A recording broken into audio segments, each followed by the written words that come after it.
Welcome to the dashDB local tutorial about machine learning routines for SQL-based applications powered by Apache Spark. In this part of the video tutorial series, we are focusing on the capability of dashDB for you to use Apache Spark without having to create your own Apache Spark logic. It allows you to run Apache Spark machine learning algorithms on your dashDB table data from an SQL-based application. So it allows you to extend already existing SQL-based applications with machine learning. For this reason, I'm using the Run SQL feature in the dashDB web console for the demonstration now.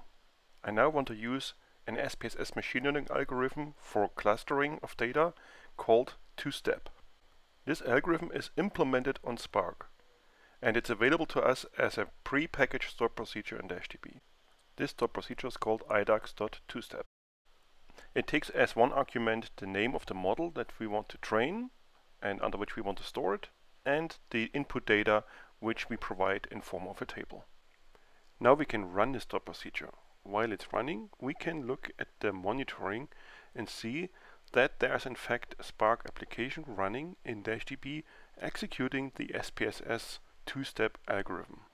After the stored procedure with the algorithm has finished executing, we can go to the analytics section and look at the in-database analytic models.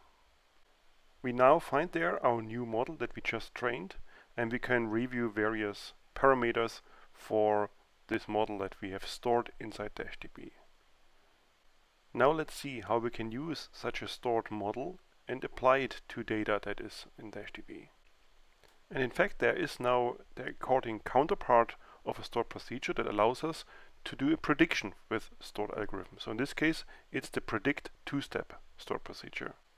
This stored procedure takes another parameter with the name of the target table where the prediction results should be written to. So we execute this stored procedure, and we can again observe in the Spark monitoring that this is an SPSS prediction algorithm running in the Spark environment in dashDB.